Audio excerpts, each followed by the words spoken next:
दोस्तों, मैं आज आपसे एक ऐसे विषय पर बात करने जा रहा हूँ जो हमेशा से चर्चा में रहा है। एक ऐसा विषय जो हमेशा से दो समुदाय के बीच में एक टकराव का मुद्दा बना रहा है। यह आरक्षण विषय ही ऐसा है कि अगर किसी समुदाय को मिल जाए तो उन्हें उसकी तारीफ करने से फुर्सत नहीं मिलती, और अगर किसी समुदाय को ना मिले तो उस पर वो तंज कसने से भी बात नहीं आती। मैं आपसे निवेदन करता हूँ कि इस पूरी वीडियो को आप निष्पक्षता के साथ देखिए, न्यूट्रल होके देखिए, और अंत में जब आप इस विषय पर अपनी राय बनाएंगे उस समय अपने आप को एक बार जरूर टटोलें। मैं हूँ शुभम, आइए शुरुआत करते हैं इस वीडियो की।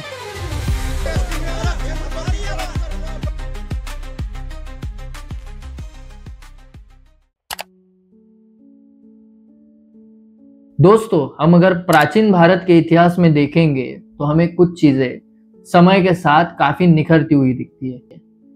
उसी में से एक है बहिष्करण, और मैं इसे निखरती हुई चीज इसलिए कह रहा हूं क्योंकि इसके पीछे कुछ वजह है। वो वजह मैं अभी आपको बताने जा रहा हूँ। फिलहाल मैं ये मान के चलता हूँ कि आप सभी को वर्ण व्यवस्था के बारे में पता होगा। वर्ण व्यवस्था एक चतुर्वर्ण व्यवस्था जिसमें 4 वर्ण थे: ब्राह्मण, क्षत्रिय, वैश्य और शूद्र। पहले इंसान के कर्मों के अनुसार उसका वर्ण तय होता था, यानी अगर कोई इंसान पढ़ा लिखा है तो उसका वर्ण ब्राह्मण बनता था। अगर कोई इंसान व्यापार कर रहा है तो उसका वर्ण वैश्य बनता था। अगर कोई इंसान उसके कबीले के लिए, उसके समुदाय के लिए, उसका संरक्षण करने के लिए लड़ रहा है तो उसका वर्ण क्षत्रिय बनता था। मगर समय के साथ ये बदलने लग गया। जो जिस वर्ण में पैदा हुआ वो उसका अंतिम वर्ण बनता था, यानी शूद्र का बच्चा आजन्म शूद्र ही रहेगा, ब्राह्मण का बच्चा आजन्म ब्राह्मण ही रहेगा। वो जिंदगी में दूसरे वर्णों के काम करके भी अपना खुद का वर्ण नहीं बदल सकता था। शूद्र ज्ञान प्राप्ति नहीं कर सकता था, ब्राह्मण शूद्रों के काम नहीं कर सकता था। यानी एक प्रकार की नजर से देखे तो ये बहिष्करण काफी प्रखरता के साथ उभरता हुआ नजर आता है, और ये इतना प्रखर था कि आज के समाज में भी इसके अंश दिखते हैं। देखिए, भले ही आरक्षण ये शब्द हमें प्राचीन इतिहास में नहीं मिलता, मगर शिक्षा के ऊपर किसी एक ही समुदाय का हजारों सालों से स्वामित्व रखना, उसके ऊपर वर्चस्व रखना, ये आरक्षण नहीं तो क्या है? मैं आपसे पूछता हूँ। दूसरे वर्णों को, दूसरे समाज को किसी चीज से बहिष्कृत करना, ये किसी एक विशिष्ट समाज के लिए आरक्षण नहीं तो क्या है? मैं शिक्षा को छोड़कर आपको कुछ अन्य उदाहरण देता हूँ। एक इंसान उसके भगवान की यात्रा करके उसके गांव लौटा। गांव लौटने के बाद उसने उसके समुदाय को एक समारंभ में आमंत्रित किया। इस समारंभ में जो खाना बना था, जो व्यंजन बने थे, वो घी से बने थे। जैसे ही ये बात उस गांव के उच्च वर्णीय लोगों को पता चली कि एक शूद्र के घर घी से बना हुआ व्यंजन बांटा जा रहा है, वैसे ही वो उच्च वर्णीय लोग उस शूद्र को मारने के लिए उसके घर गए। उस समारंभ में आए हुए जो लोग थे वो जान बचाकर वहां से भाग निकल पड़े। इस चीज का जिक्र करते हुए डॉक्टर बाबा साहब अम्बेडकर अपनी किताब राइटिंग एंड स्पीचेस में कहते हैं कि भले ही उस समय घी एक अमीरी का पदार्थ हो सकता होगा, मगर उसका इस्तेमाल करना ये बस उच्च वर्णियों का अधिकार है, ये मालूम नहीं था। मैं आपको अन्य और एक उदाहरण देता हूँ। उस समय मध्य प्रदेश में एक बलिया समाज था। बलिया समाज पिछड़ों का समाज था।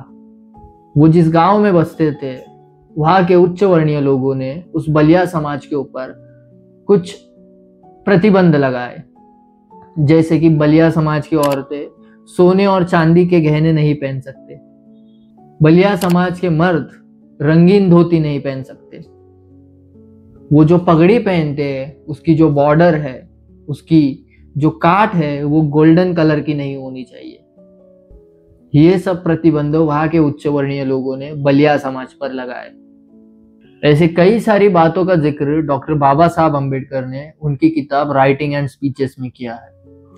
और अगर आप कहोगे कि ये तो 100-200 साल पुरानी बात है, तो हाल ही में एक दलित को उसकी शादी पर घोड़ी चढ़ने से पीटा गया।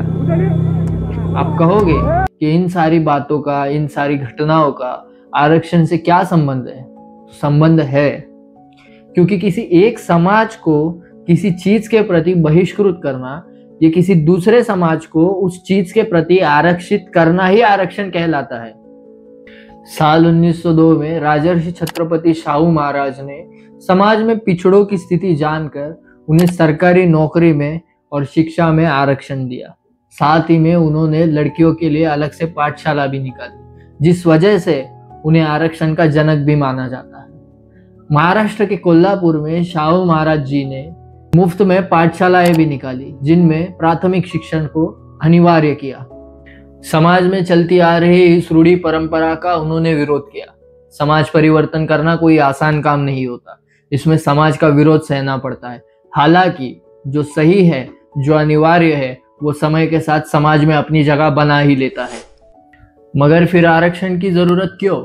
जरूरत इसलिए होती है क्योंकि हजारों सालों से चलती आई हुई इस रूढ़ी परंपरा की वजह से समाज के पिछड़े वर्ग का सिर्फ आर्थिक शोषण नहीं होता, बल्कि आर्थिक शोषण के साथ उसका सामाजिक और बौद्धिक शोषण भी होता है।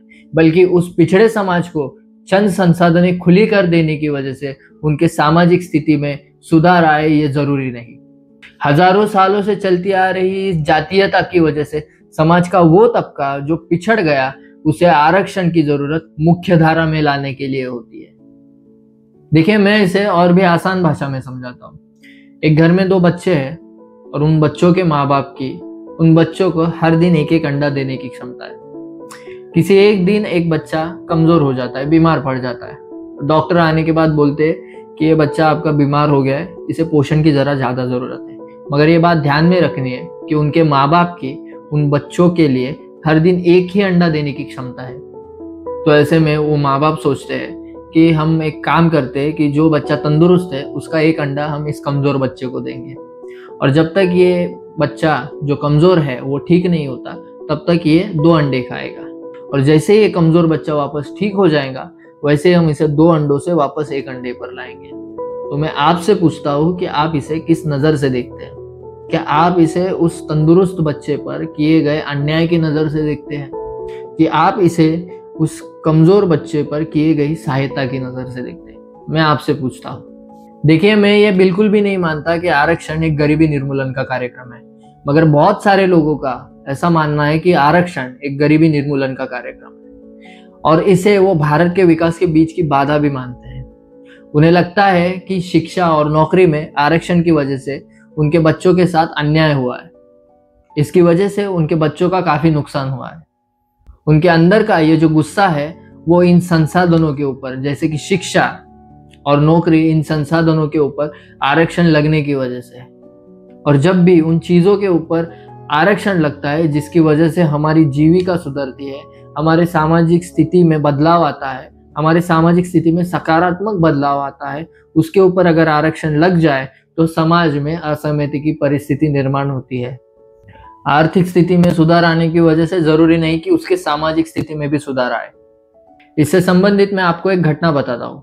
एक आईपीएस ऑफिसर सुनील कुमार धनवंता, जिन्होंने अपनी ही शादी में पुलिस से सुरक्षा ली।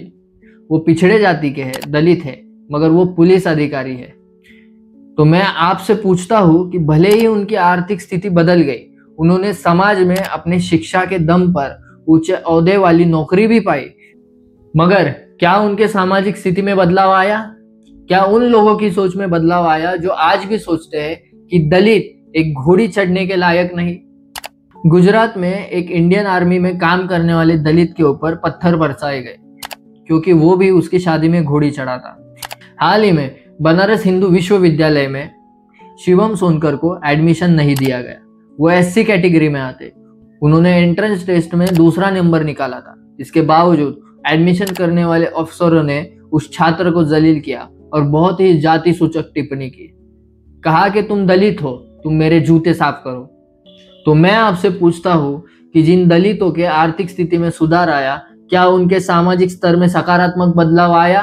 क्या उनके पीछे से जाति सूचक टिप्पणी हट गई? क्या उनका सामाजिक स्तर पर शोषण होना कम हुआ? अब जरूर इस सवालों का जवाब दीजिएगा और आरक्षण के ऊपर अपनी कमेंट करके जरूर राय दीजिएगा। जल्दी ही मिलते हैं दूसरे वीडियो में, जिसमें मैं लेके आऊंगा आरक्षण का दूसरा पार्ट, जिसमें हम जानेंगे कि संविधान में आरक्षण के लिए क्या क्या प्रावधान मौजूद है। तब तक के लिए शुक्रिया। इस गुजरते दिन के साथ आप देख रहे मिसिंग लिंक्स। मैं हूँ शुभम।